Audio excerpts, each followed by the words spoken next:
SSC পরীক্ষায় উত্তীর্ণ যারা হয়েছেন তাদের সবাইকে অনেক অনেক অভিনন্দন। আমি আজকের এই ভিডিওটা যে সকল আমার ছোট ভাই বোন যারা এসএসসি ক্যান্ডিডেট ছিলেন তাদের জন্য। দেখুন, এই দিনটা আমাদের প্রত্যেকের জন্য, মানে যারা ক্যান্ডিডেট প্রত্যেকের জন্য একটা আতঙ্কের একটা দিন। এই দিনে কি হবে, আমার রেজাল্টটা কি হবে, আর আত্মীয় স্বজন আমাদের কাছের মানুষ যারা আছে তারা আমাদের রেজাল্টটা জানবে, তারা জানতে চাইবে। এইগুলো নিয়ে আমাদের মধ্যে অনেক আতঙ্ক তৈরি হয় এবং এটা নিয়ে আমাদের খুব সমস্যা হয়। এখন বিষয় হচ্ছে, দেখেন, সারা বছর বা পড়ার যে সময়টুকু আপনি পেয়েছেন তখন আপনি যা পড়েছেন তাই কিন্তু আপনি আপনার জ্ঞানের মধ্যে ছিল, সেটা আপনি এক্সামে লিখেছেন। এমন না যে আজকের এই একটা দিনে সবকিছু চেঞ্জ হয়ে যাবে বা আল্লাহর কাছে আমি যা চাইবো তাই পেয়ে যাব, এমনটা না। হ্যাঁ, আপনি যেমন পরীক্ষায় লিখেছেন তেমন ফলাফলটাই আপনি আজকের দিনে পাবেন, এটা খুব সাধারণ একটা বিষয়। আর যেটা বলার জন্য আমি আসলে মূল কথায় আসি। ধরুন আপনার রেজাল্টটা আসলো, রেজাল্টটা কি হয়েছে কেমন হয়েছে সেটার কথায় আমি আসছি না। রেজাল্টটা জানার পরেও আপনি রেজাল্টটা বলছেন, বলার পরেও অনেকে আপনার মার্কশিটটা দেখতে চায়, বা কোনটায় কেমন মার্ক পেয়েছো একটু দাও তো তোমার মার্কশিটটা। এটা আমাদের নিজেদের মধ্যে অনেকে চাই, আত্মীয় স্বজনরা হোক বা ফ্রেন্ডরা হোক, এটা অনেকে চায়। এখন দেখেন, আপনি আপনার ফ্যামিলির টাকায় বড় হয়েছেন বা ফ্যামিলির টাকায় পড়াশোনা করেছেন, আপনার বাবা কষ্ট করে উপার্জন করা টাকা দিয়ে আপনাকে পড়িয়েছে। হ্যাঁ, একটা রেজাল্টের দিন আত্মীয় স্বজনের যে মানসিক যে অশান্তিটা, সেইটা আপনি নিবেন কেন? নেওয়ারই বা কি দরকার? আপনার নেওয়া উচিত না।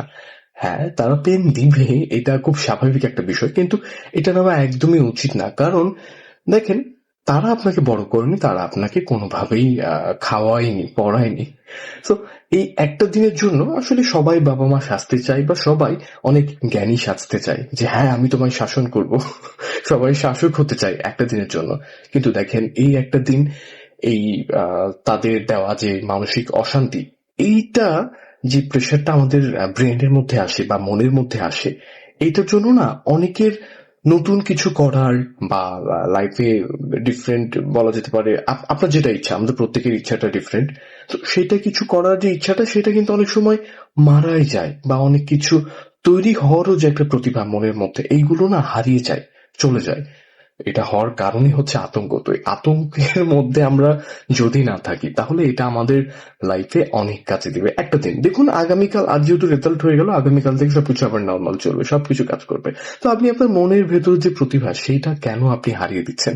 কি দরকার পড়েছে একদিনের অভিভাবকের কাছে কথা শুনে বা একদিনের অভিভাবককে ভেবে এত ভয় পাওয়ার কোনো দরকার নাই। হ্যাঁ, আর পড়াশোনা আপনি যা করেছেন সেটার উপরে আপনি ভিত্তি করে মার্ক পেয়েছেন। এখানে হচ্ছে আপনি যে ভালো স্টুডেন্ট, আপনি মানে আপনার এক্সাম খারাপ হয় বা আপনি রেজাল্ট খারাপ হয়, এগুলো কোনো এক্সকিউজ না।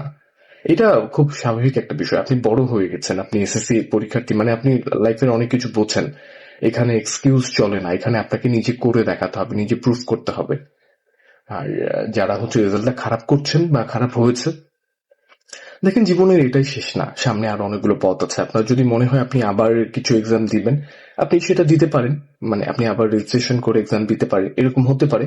আর যাদের হচ্ছে আমার মতো স্টুডেন্ট, খারাপ স্টুডেন্ট, অনেকের মানে ফেল হয়েছে একটা দুইটা সাবজেক্টে, আমি তো খারাপ স্টুডেন্ট তাই আমি হচ্ছে আপনাদেরটা বলি। আমার এসএসসি তে ফেল যায়নি, আমি ওই সময় পড়াশোনা না করলেও কিভাবে কিভাবে যে পাশ করেছি এটা আমি নিজেও জানি না। যদি এক দুই সাবজেক্টে ফেল চলে আসে, ওটা আপনি আবার দিয়ে দিবেন, কোনো চিন্তা নাই। তার মানে এই না যে আপনি মরে গেছেন, জীবনে শেষ হয়ে গেছে, বা আপনি অনেক বড় পাপ অন্যায় করে ফেলেছেন। এগুলো কিছুই না, এগুলো জীবনের একটা অংশ। যদি ফেল বা হচ্ছে খারাপ কোনো রেজাল্ট, এইটা যদি জীবনের অংশ নাই হতো তাহলে এইগুলো তৈরি হতো না, সৃষ্টিও হতো না।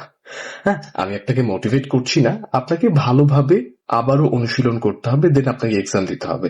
সারা বছর ভালোভাবে পড়াশোনা করলে বা পরীক্ষার আগে ভালোভাবে পড়াশোনা করলে এই রেজাল্টের দিনে এত মাথা ব্যথার কিচ্ছু নাই।